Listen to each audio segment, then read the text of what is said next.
Adults know that relationships can turn toxic, but teens may not see the trouble coming. So today, how to help your teen handle toxic relationships.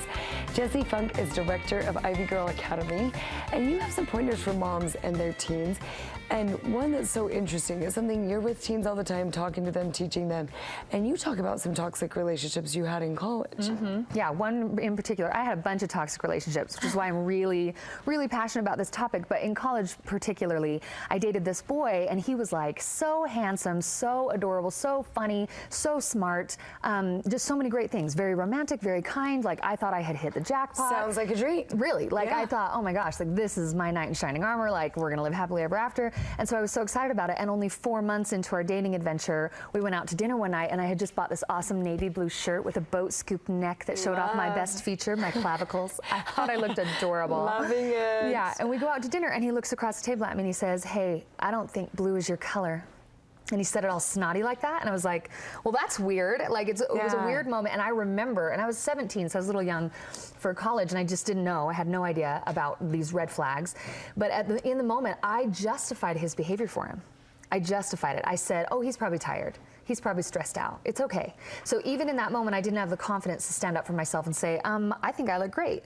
Like, I bought into his lie, which is a lie, by the way. I look fabulous in blue. So I was like really disappointed in that one tiny little thing, but I didn't stand up for myself. I just kind of glossed over it, and I just thought, oh, it's not a big deal. And so that one tiny criticism, because I did not set a boundary, led to manipulation, where he would say, if you really love me, you'll do this for me. And then, and I didn't stand up for myself then either. So the manipulation grew into controlling behaviors. He wanted me to call him at a certain time every night. He only wanted me to hang out with certain human beings, and none of the male gender. He even wanted to choose my college classes for me. Wow. I know. And so I should have had a clue, but I just didn't know. I just didn't know. No one taught me. But you know, you bring up a good point. As a teenager, if this is your first experience with some of these kind of toxic red flag things, you don't know, right? Exactly. And it kept going because I didn't have the knowledge and the education of how to set the boundaries. So all of those things, they keep growing. So summarize those red flags, because you kind of went through some steps of things that happened, and they grew on each other, right? We had criticism, manipulation, controlling behaviors, and then it led to intimidation. He would raise his voice, he would yell at me, so a temper is definitely a huge red flag. And one time he was standing 1 inch from my face, yelling at me, screaming at me, swearing at me, spitting on me, and then he punched the wall right next to my head on purpose to intimidate me. So it grows, it starts out subtle, it starts out slow, and then it grows into bigger stuff. And I never set the boundary, so it just kept going. And what is gaslighting? What is that? Gaslighting is crazy. It's where someone makes you think you're crazy. They'll say, well, this happened. Don't you remember? Don't you remember doing that? Don't you remember saying that? How can you not remember? And so they'll like kind of twist you up a little bit, and you're like, oh, did I say it? Did I do it? I don't remember. I feel a little crazy. Wow, and this is feeling kind of intimidating as a parent, thinking, gosh, we barely all made it through the teenage years. I know. What can teens do? I mean, if as parents we can help them recognize these flags, what can teens do if they see this in someone? I think the most important thing is to obviously teach our kids about it. And I think one really great way to approach your kid about this, like if you think your child is in a bad relationship, and it can be with a very best friend, it could be with an adult, it could be with another member of your own family. I know that's harsh, but that's true. It could be with a significant other. So if you think they're in a bad relationship and you really want to step in as a parent, if we approach them and we say, this is totally unhealthy, you need to fix this, like of course they're going to get super defensive. So if we approach them and we say, hey, what do you think a healthy relationship looks like? Like just in general, what do you think is a healthy relationship, and what do you think might not be a good relationship? Because if the kid comes up with it on their own, they're going to be so much more likely to stand up for what they want. That's a great point. Not a point of rebellion, but using it as a place for them to see it from the outside.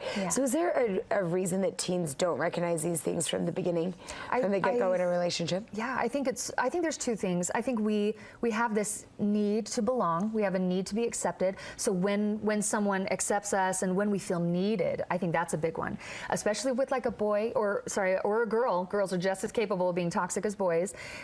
If they get into a romantic relationship, it's like, oh my gosh, it just feels so nice to be needed. And so we kind of lean into that feeling, and then it's easy to manipulate because we know that, you know, we're like in it. And so it's those kind of relationships are easier to manipulate. And you say that we should actually name the red flags. So when we see it, say it. Why? Yeah. Oh yeah, because it gives it less power.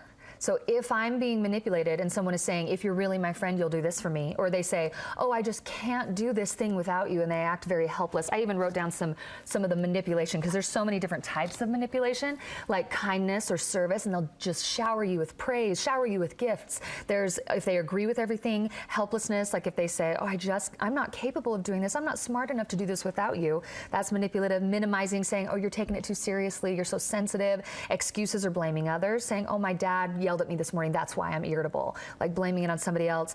Outright lying, they say, oh, I thought that you'd lose your temper, or you wouldn't agree with me, so that's why I lied. Or plain out narcissism. So if they say, you're gonna do what I'm telling you to do because I'm telling you to do it, that's super manipulative. So there's so many different forms, and when we see it, when we educate our kids on that type of stuff, and we say, that's manipulation, there's a name for it, then the child can say, oh, that's that thing, and that's not healthy, and we can put it into the not healthy category. So they really recognizing those and seeing at what level they are. And you say to make I statements. Yeah, so instead of, like, if we need to teach our children how to manage a conflict, so if they're in a bad relationship and there's something going on, we need to teach our child not to approach it with, you're such a brat, you're so stupid, you're doing this wrong, like attacking the other person, because of course they're just gonna get defensive. We say, I feel, when you make fun of me and you criticize me, maybe you think you're being funny, but it hurts, I don't like it, I don't deserve it, I want it to stop.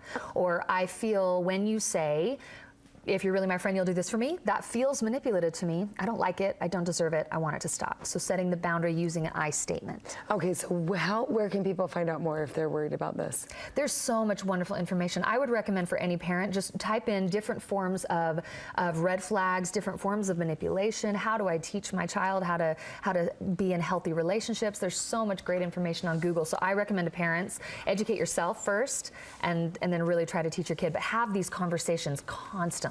Awesome, thanks so much. Yeah.